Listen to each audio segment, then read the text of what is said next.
Hi everyone, welcome to my channel.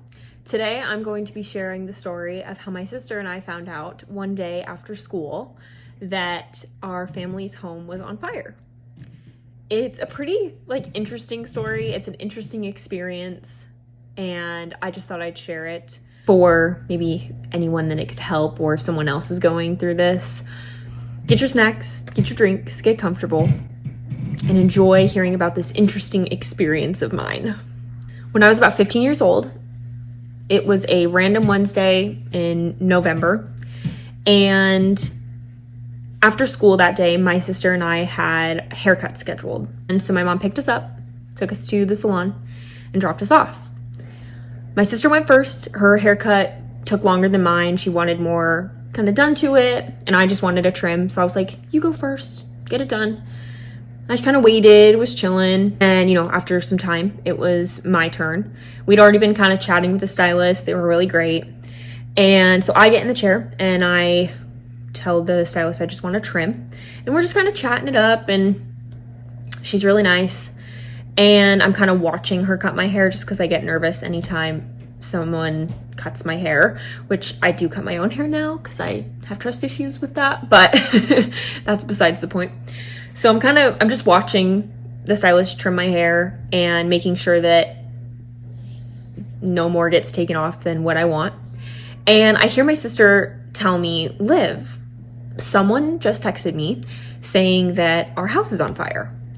And I was like, what? I looked over her and I was like, what did it say? What did the text say? Are you sure? And she's like, well, so-and-so just sent me this text, and she showed it to me.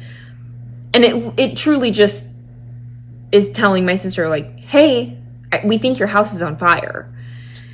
And the stylist kind of looked at her confused and worried. And I was like, no, I asked her who it was from. She told me. I was like, no, that can't be true. That can't be true. They're playing a prank on you. You're friends with them. They're probably just messing with you. There's no way that that's what's happening. That's not something to even joke about, but I'm sure it's a joke. Can't be true. Just straight denial.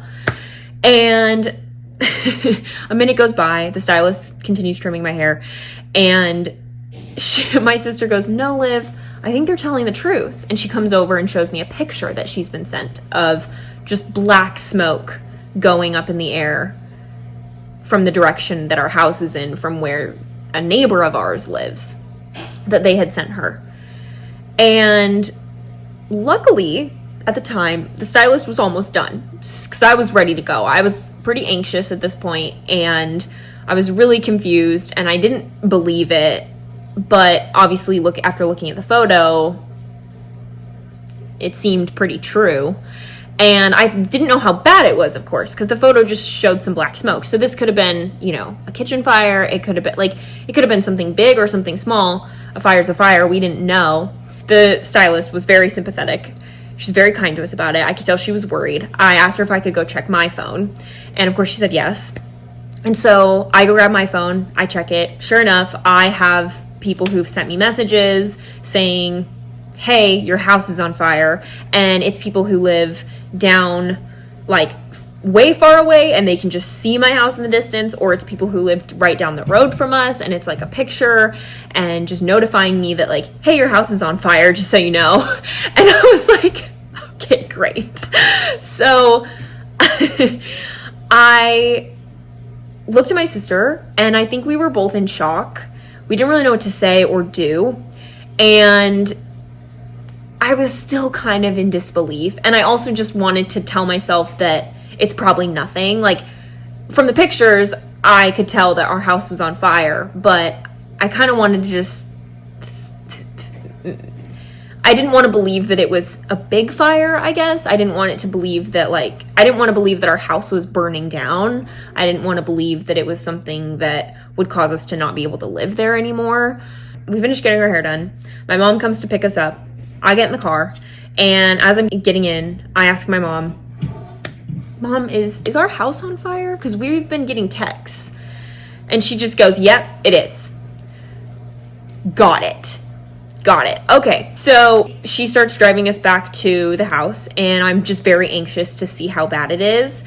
I want to see what it looks like. I thought my dad had been home at the time, and so I thought maybe like he could have stopped it and something, you know. As we got closer, I start to see an insane amount of black smoke in the air.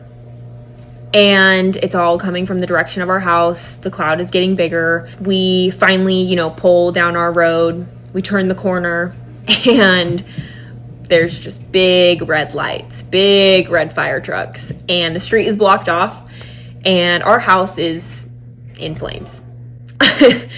I remember getting out of the car and looking up at the house, and that's when it hit me. Like, I got out of the car, I looked at the house in front of me, you know, our family's house, and I just started to cry. I kind of broke down.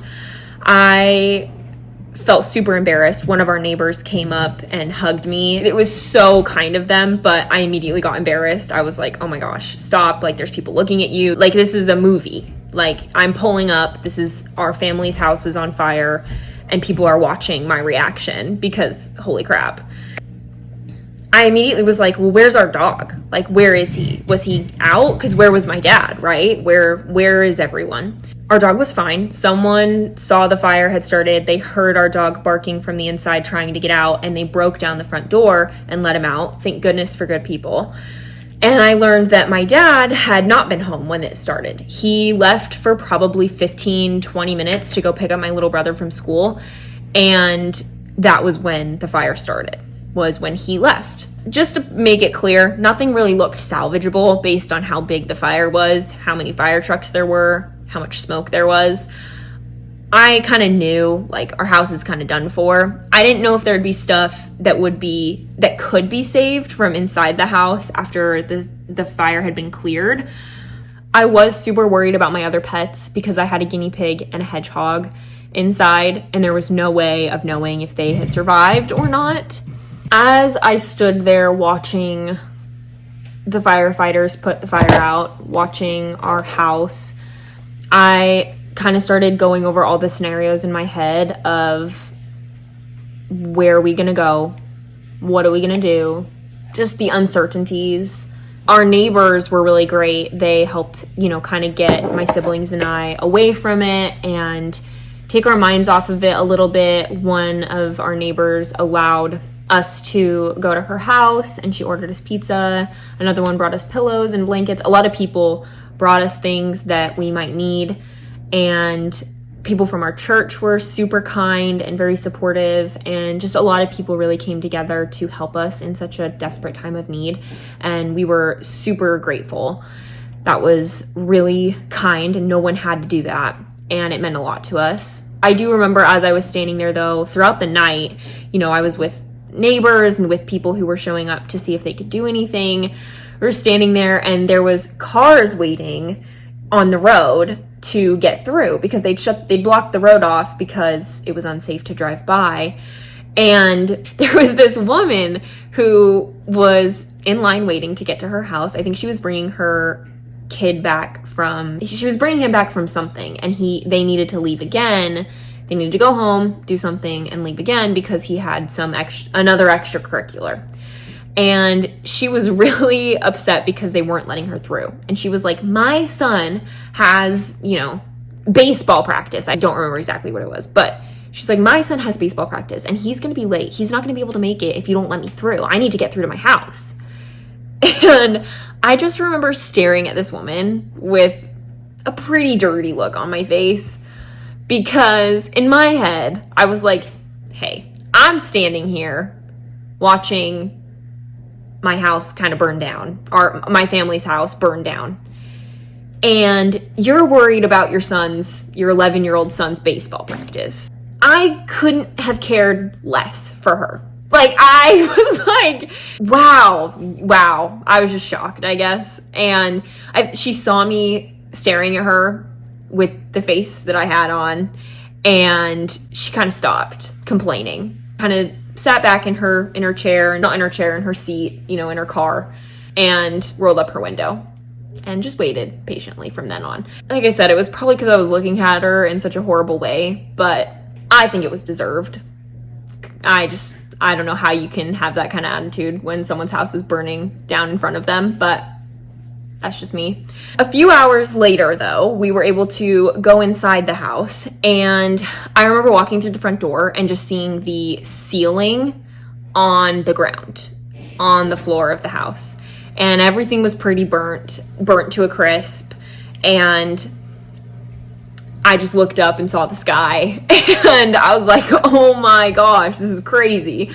I'd never seen anything like that before, so, after witnessing that, I walked through the house to where my animals were. I had kind of prepared myself for them to have passed. It'd been hours of the fire going. It'd been hours of smoke inhalation. I didn't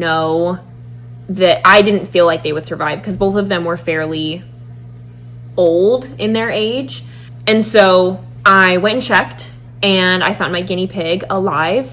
Thankfully, she was okay. And unfortunately, my hedgehog had passed. I think that the smoke, inhaling that, just got to her lungs, and she died. And that was pretty sad. That was pretty rough for me.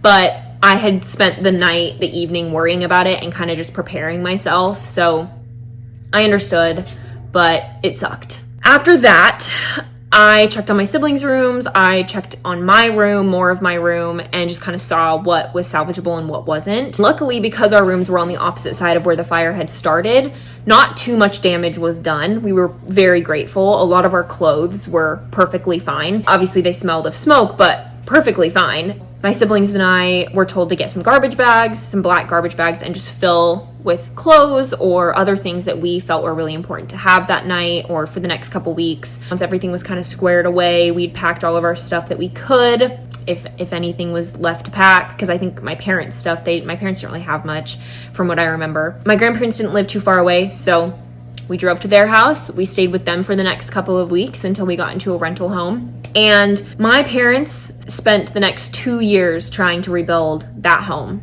There were so many hiccups and so many headaches, and they had to build from basically the ground up, essentially. They used the same structure, the same layout. They kept all of that the same, but it took a long time to rebuild. Funny enough, those 2 years away from that childhood home were probably the worst 2 years of my entire childhood, from as long as I can remember to when I moved out of my parents' house.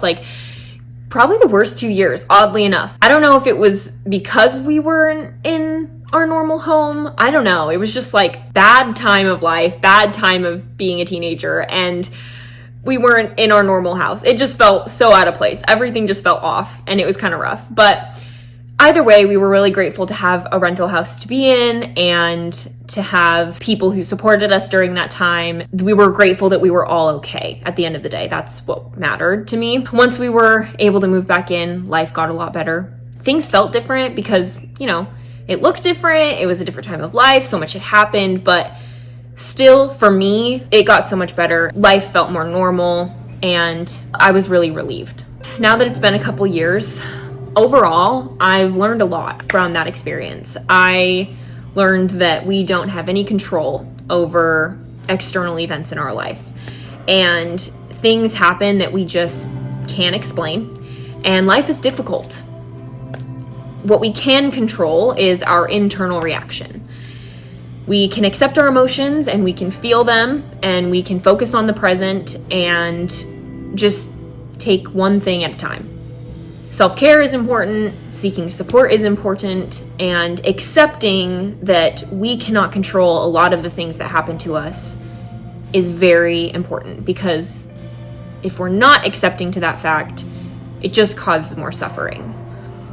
Obviously, that's easier said than done, those things, practicing those things. Easier to talk about it than to actually be able to do it.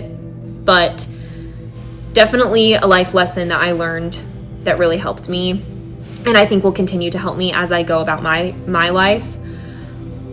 In conclusion, I just wanted to share this story because it's definitely an experience that I don't think many people have had, and I hope that sharing my experience helps someone out there, especially if you're going through this or if you experience something like this. I'm sure it can be very difficult on the mental health. So I just kind of wanted to share mine and what I learned. And if you made it this far into this story time, thank you so much for listening. I think that concludes it. But yeah, thank you so much for watching. As always, thank you for being here, and I'll see you next time.